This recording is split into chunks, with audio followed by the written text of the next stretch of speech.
Hello tout le monde, j'espère que vous allez bien. Aujourd'hui on se retrouve pour une nouvelle vidéo. Ça va être une vidéo très sérieuse aujourd'hui, oui, parce que je sais être une personne sérieuse. Et aujourd'hui en fait on va parler de la colorimétrie. Alors pour ceux qui paniquent et disent what the fuck, quoi, qu'est-ce que c'est que ça? En gros c'est ce qui concerne la couleur des cheveux. Alors cette vidéo va se diviser en plusieurs parties. On va commencer parce que je pense que ça peut être une vidéo qui peut intéresser déjà les jeunes coiffeurs qui galèrent à apprendre leur leçon avec ça, parce que moi je peux là vous assurer que j'ai eu du mal à tout apprendre. Et pour du coup les casse-cou du cheveu qui veulent savoir du coup bien comment faire leur mélange, comment voilà, les hauteurs de ton, tout ça, c'est très important. Alors la première partie de cette vidéo, ça va déjà concerner la hauteur de ton des cheveux, c'est-à-dire que nos cheveux, en fait, les couleurs de nos cheveux sont répertoriées du numéro 1 jusqu'au numéro 10, le numéro 1 étant le plus foncé et le numéro 10 étant le plus clair. Alors je vais vous incruster une photo dans le montage pour vous montrer du coup l'échelle. Et du coup je vais essayer de vous le dire avec souvenir, parce que je n'ai rien sous les yeux là, c'est vraiment spontané cette vidéo. Alors le 1 c'est le noir, le 2 c'est le brun, le 3 c'est le châtain foncé, le 4 c'est le châtain, le 5 c'est le châtain clair, le 6 le blond foncé, le 7 le blond, le 8 le blond clair, le 9 le blond très clair, le blond très clair, et le 10 le blond très clair. Jusque là j'espère que vous suivez car c'est très simple. Ensuite nous avons les fonds d'éclaircissement, ça par contre je ne les connais pas encore par cœur, mais je vais vous les mettre dans le montage bien évidemment, c'est cool. Donc voilà. Ensuite nos cheveux se décomposent en 8 reflets, il y en a 8. Avant on disait 7 mais il y en a 8, c'est le mot mémotechnique que vous pouvez utiliser, c'est seed carve, avec le M à la fin parce que voilà. En gros c'est les reflets des cheveux. Alors, ça fait cendré, irisé, doré, cuivré, acajou, rouge, reflet vert, mocha, c'est important. Alors bien sûr, les reflets sont à prendre en compte pour du coup vos couleurs, parce que oui, si par exemple vous êtes blond platine et vous souhaitez passer à brune, il faut faire attention parce que vous risquez de vous retrouver avec des reflets verts. Et là du coup va entrer en jeu le fameux cercle chromatique que je vais vous incruster ici. Le cercle chromatique c'est hyper important dans la coloration. C'est pour surtout savoir comment neutraliser les mauvais reflets qu'on n'aime pas du coup dans les couleurs. Exemple, je fais une couleur, je me retrouve avec des reflets roux. Reflets roux, c'est-à-dire cuivrés. Dans le cercle chromatique, il faut toujours prendre la couleur à l'opposé du coup du reflet que l'on a pour venir les neutraliser. C'est-à-dire si j'ai un reflet cuivré qui est équivaut à numéro 4 dans les reflets, j'espère que vous suivez, il va falloir prendre un cendré qui est le numéro 1. Quand je dis numéro 1 et numéro 4, c'est les numéros après la virgule sur les tubes de coloration. Je vais vraiment tout bien vous expliquer pour que vous compreniez très bien. Je vais pouvoir vous parler directement du coup du tube de coloration. Alors sur le tube de coloration, pour certains, si vous allez chez les grossistes, il y a des numéros, si vous l'avez capté. Supermarché, ça c'est pas non plus, je sais pas, moi je connais pas tous les numéros, les références dans les supermarchés, mais je connais vraiment bien les références dans les produits professionnels. Et en gros, vous voyez en général 2-3 numéros. Un numéro, une virgule et un autre numéro.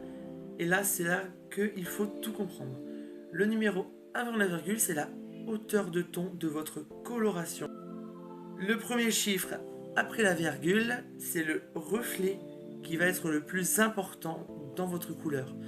Par exemple, si vous faites un 4,1, le 4 équivaut à un châtain, virgule 1, le 1 est égal au cendré, donc c'est un châtain cendré. Voilà. Sachant, après du coup, si par exemple vous avez, je sais pas moi, un 6,12, vous dites, mais qu'est-ce que c'est que cette merde? Et ben c'est la même chose, sauf que le reflet, le deuxième numéro après la virgule, ce sera le reflet qui va être le moins imposant dans votre couleur. C'est-à-dire que par exemple, j'avais dit quoi, 6,12. Le reflet cendré qui est le numéro 1 va plus être visible que le reflet irisé, le numéro 2. J'espère que vous me suivez parce que moi, je galère un peu à expliquer parce que j'avais vraiment envie de faire cette vidéo. C'est voilà, très bien et tout. Donc voilà, jusqu'ici, j'espère que vous comprenez bien. Du coup, pour que vous puissiez vraiment bien retenir, pour vraiment que vous en sortiez, par exemple, pour vous-même, si vous ne souhaitez pas aller chez le coiffeur, que vous compreniez vraiment bien ce que vous avez dans vos cheveux, tout ça, c'est très important parce que malheureusement, il y a beaucoup de gens qui vont à l'aveuglette acheter leur couleur et qui se retrouvent avec des résultats foireux et qui viennent nous voir en général en salon et nous dire ah j'ai raté ma couleur et du coup nous on galère après à la rattraper. Bon voilà, c'est pas pour vous dire mais bon. On va parler du coup du dosage et ça c'est très important. En général c'est marqué sur la notice des tubes de colorant 1 plus 1.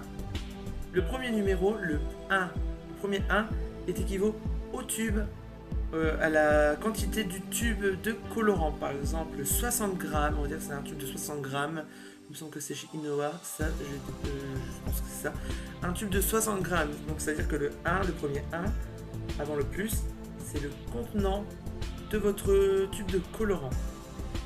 Le numéro 1 après le plus, il équivaut à la dose d'oxydant. Je vais vous donner un exemple, on va dire que je tombe sur un tube qui s'est marqué 1 plus 1,5.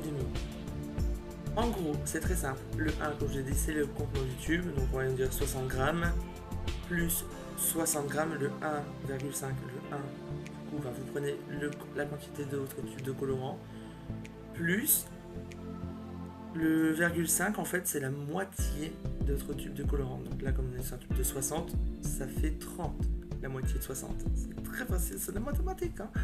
Donc vous faites 60 plus 30 est égal 80. Donc vous devez mettre en fait 60 grammes de colorant plus 80 grammes d'oxydant. Donc j'espère que je me suis bien fait comprendre. C'était pas trop dur à piger parce que c'est vrai que même moi j'ai eu du mal au début à tout comprendre. Mais une fois qu'on a fait ça, c'est facile. C'est facile. Donc voilà. Donc j'espère que cette vidéo explicative vous a plu. Si vous n'avez pas tout compris, dites-le moi dans les commentaires parce que moi, je me ferai un plaisir de vous refaire une autre partie si vous souhaitez, plus approfondie comme vous le souhaitez, mais si on ne peut pas faire plus approfondi que ça. Donc j'espère que cette vidéo vous plaira. Je n'ai pas fait non plus une vidéo très longue parce que si on fait des vidéos longues et tout, on a l'impression d'être en cours et on n'est pas ici pour faire des cours, on est venu ici pour s'amuser sur ma chaîne. Donc voilà, si ce concept de vidéo parlant de coiffure, de coloration, tout ça, ou que j'explique en gros certaines choses que vous ne comprenez pas, c'est ce que je peux comprendre, bien évidemment que vous ne comprenez pas parce que nous on l'apprend en école, donc forcément qu'on apprend comment ça fonctionne. Mais si vous souhaitez plus de vidéos de ce type, n'oubliez pas de mettre le pouce bleu, de me dire par exemple en commentaire les choses que vous aimeriez plus savoir du coup sur les colorations ou autres, comme vous souhaitez, vous me dites ça dans les commentaires. N'oubliez pas du coup de vous abonner à ma chaîne également. Et voilà, n'oubliez pas aussi également d'aller sur mes réseaux sociaux qui vont s'afficher juste en bas comme d'habitude. Sur ce, je vous fais d'énormes bisous, je vous souhaite une bonne journée, une bonne soirée, ciao.